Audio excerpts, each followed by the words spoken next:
Oh, the stories we could tell, and we're going to. And they're all really true. Wait, hang on. And they're all true, really. So if you like really true stories, and a crick in my neck. If you like really true stories that are really true. Is a crick in your neck like water on the knee? It's a lot like that, only north. Okay. Yeah. That's good. I hadn't thought of that. You're welcome. Stealing that later. I don't know where you worked that into conversation, but okay. Anyway, all I'm asking you to do. See, now I'm thinking of John Wick and a pencil when you say jam it in. That's not a good picture in my head, man. Well, let's just the first say 2 movies, the story's always, you know what that man did? He killed 3 men in the bar with a pencil. A pencil. Not only did the dad know it, the son knew it, the guy that was standing next to the guy knew it, and his brother in the second movie knew it. I think. And then in the second movie or third movie, we actually saw him kill 2 guys in a bar with a pencil. Have I gotten to the like, subscribe, and follow part? I think the days of my not taking you seriously are definitely coming to a middle. I would. Right there again. Firefly strikes. Where was I? You're getting to the like, subscribe crap. At least if you're going to stab me in the back, have the decency to do it to my face. Anyway, like, subscribe, follow This Is Truly News, please, because otherwise we go off on these tangents and it gets weird. Yeah. Otherwise, we're more normal. Like, subscribe, and follow This Is Truly News. Sheila, please save us. This is True, Really News with Scott Combs and Tony Vercanis. All the news you're about to hear is true. Really? As far as you know. From Reason.com, Hays, Kansas, a place I've been. Place you've lived as a lad. No, and that's Hays. I lived in Topeka. Oh, sorry. I don't. Wait, someone I don't know is trying to call me. Well, we won't worry. They're gone. Hang on. Ooh, I just thought they're gone now. Good. So, what if they were going to give me money? I helped build a house in Hays one time when I was working construction. It's still standing, do you know? I suppose. I have it's dead. I have a thought. In any case, the house collapsed on him and killed him. The police chief in Hays, Don Scheibler, says his officers did not raid the hospital room of Greg Bretz. Do that again. Did not raid. Oh, got the air bunnies. Okay. The hospital room of Greg Bretz, aged 69, so he's 58, who is suffering from inoperable cancer, as media outlets had reported. So the media got it wrong again. They did it as media outlets hadn't reported? Yeah, but apparently. Rather, he said they just responded after a hospital worker reported Bretz for vaping marijuana to relieve his pain. No. And who would do that? Yeah. And Scheibler wants you to know cops didn't arrest Bretz for possession. They merely issued him a citation. This, by the way, is a mixture of USA tobacco and real tobacco. I don't know the difference, but they mix well together, and it's not marijuana because I just don't like the buzz. Sure. He further wants you to know that the officer felt bad about the citation and requested that it be revoked. The citation wasn't revoked, though. Of course not. Until after local media reported on the incident. Sheriff, you got some splaining to do. Nice timing, dude. Okay, fine. If everybody's going to notice, we'll revoke it. Right? In Minnesota, by the way, everybody speed traps are such a big deal in places. Yeah. Nope, not Minnesota. Minnesota, we just wait for snow. Oh, yeah. And then city coffers erupt. No parking zones. It's amazing. Everything is no parking. It's Michelle sent me this emergency every day. Michelle. My sister-in-law from Colorado now, who had lived in Alabama and before that California, Michigan. Oh yeah, I guess I remember her moving all over the place. So now they're in Colorado. Still trying to beat the rap, eh? From Sauk Rapids, which is like a half hour west that way. Yeah, sure. A 26-year-old Sauk Rapids man was jailed in Florida. Well, see, I think it's beginning. I don't think it's Florida man. I think it's the Florida part. Yeah, people in Florida. Anyway, Sauk Rapids guy is jailed in Florida for allegedly breaking into what he thought was his Airbnb and taking a bath. Christmas morning. As you do. Sure.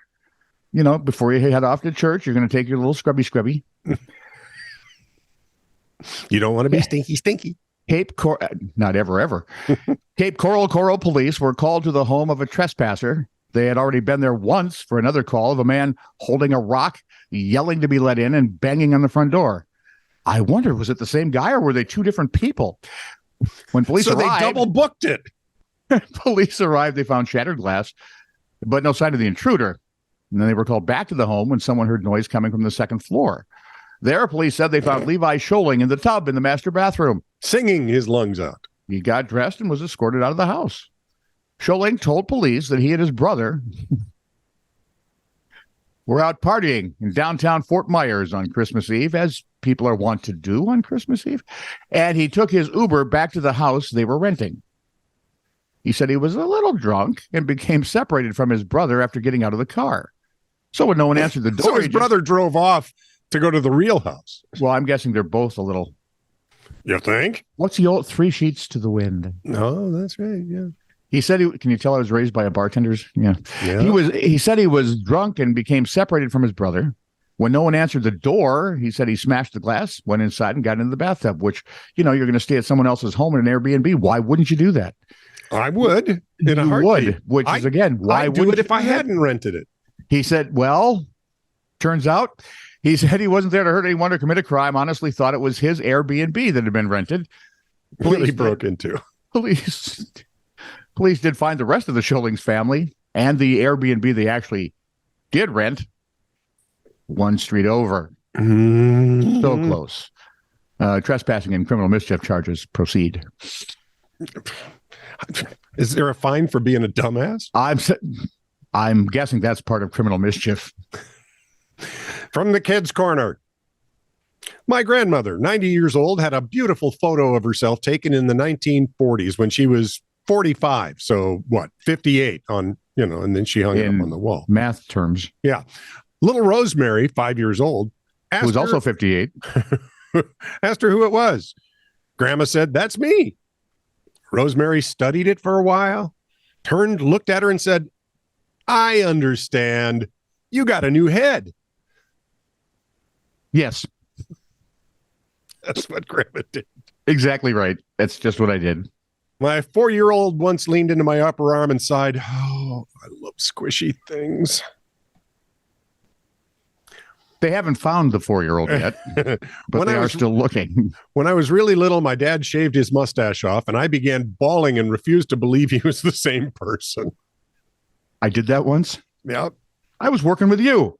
Yep. I decided for once I'm going to shave, and I walk in the house after work, and my daughter, who was in high school at the time, looked at me and goes, no. No. My buddy Jiggs one time, he back in the 80s, he had this gorgeous strawberry blonde mustache. Very Tom Selleck-y. Not strawberry blonde, but go ahead. Well, yeah, but that was Jiggs. Yep. In any case, we lived very close to each other in the same apartment complex. And Jiggs decided one morning, I'm done with this. So he shaved. He shaved it. He comes downstairs. "Daddy?" "Yes, honey." "Where's your mustache?" "It's in the sink upstairs." "You go put it back on right now." Go get that right now. What are you thinking? I was watching a late night TV with my then 3-year-old son who wouldn't sleep. He pointed at the first guest, Kim Kardashian, and said, "That's mommy." I was flattered until he pointed and said the same thing about the second guest. Who was? Joaquin Phoenix. Close. Oh, so close. Full beard. Very close. Mom. I'm just going to suggest I check. I went to see my goddaughters recently without makeup on, and number 4 opened the door, stared at me, and said, "Auntie Shambles, you look different. I don't like it," and ran away. Well, at least she wasn't running away crying. That helps. And finally, yeah. I'm a teacher and didn't put on eye makeup last week for the first time ever. I had students legit not recognize me despite my blaze of red curly hair. See, that'd be kind of a giveaway. One kid said, "But what happened to your face?" I didn't wear mascara, but thanks. That's what the Korner is going to say when he picks you up. Wow. Although, on those TV shows where they always have the old person and they find a young picture and they go, that's him. That's why he's connected to this. Yeah. Right. I'd never do that. Really? They're the same person? I can't pick out my granddaughters from a few years ago half the time. Or yourself. And I can, for some reason, pick out. I don't know. And they can. They're very good at it. A man visiting Yellowstone National Park recently found out it's bad to taunt a bull elk, even if it's not mating season. This, can you guess that this came to Michelle? Because elk are huge. They're like deer on they're tiny meat. They're tiny moose or they're huge deer. You pick. Yeah. And either way, it's not good for you. No, and they can be crabby, even if it's not mating season. A video of the incident, I wish I had that, specializes in highlighting bad behavior at U.S. national parks, which often involves elk, moose, and bison. By the way, bison are just really angry cows, so don't. They're stupid, and they can only see about 35 feet. Yep. So if you're at 36... Yeah, you look blurry and bad. And they don't care. So according to the video, the man encounters the animal while driving along a snowy road, and rather than stopping, turning off his engine, and waiting for the elk to pass, as you are supposed to do, he drives closer, which is basically asking whether you want to fight. Now, elk aren't the brightest animals. The tourist winds down his car window to record the elk more easily, despite the animal showing signs of obvious agitation. A few seconds later, it charges the car, noisily puncturing the front left tire. As the National Park Service explains it, although their mating season is long over, elk don't shed their antlers until late winter or early spring, so the bulls at Yellowstone are still in their full glory, thank you. And those things are beastly. In some years, the occasional male has even been spotted sporting a full set of antlers into May. And if you saw a picture of this animal, he's gorgeous and bigger than the car. Why are you antagonizing this animal? Do not do that. You're going to lose something. They're not normally aggressive, but elk are wild animals. The key word there would be wild. Yeah. They can be unpredictable. What? The ladies are particularly defensive around their young. By the way, never even accidentally get between a mama and her young. Oh. No. And males, the bulls, are most likely to charge or attack during the mating season in late fall. However, I suspect if you give them the threat of a fight, they will fight back. They do with each other, for Pete's sake. Yep. According to the rules, the safest and best view of wildlife is from inside a car. Always stay at least 100 yards away. I love this. Always stay 100 yards or 91 meters away from bear and wolves, and at least 25 yards or 23 meters away from all other animals, including bison and elk. I've been within touching distance of an elk in the passenger side of a car. On purpose? In Colorado. Well, Did they walk over to you? They were rambling through Michelle's neighborhood. And they, honest to God, they do. She said I got pictures of elk walking through her backyard. Right down the road. I mean, they jam-pack the middle of the road. They do nasty, ugly damage to the golf course, and you cannot do anything about it. And you're trying to turn south to head back to Denver.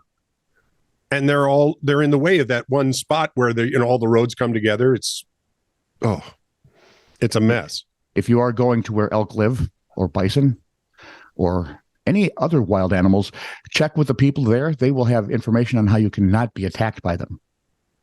Because most of them don't really care about you. They care about what you're carrying or defending something. Thank you for your support. This is true, really news. Send email to TITR@netradio.network.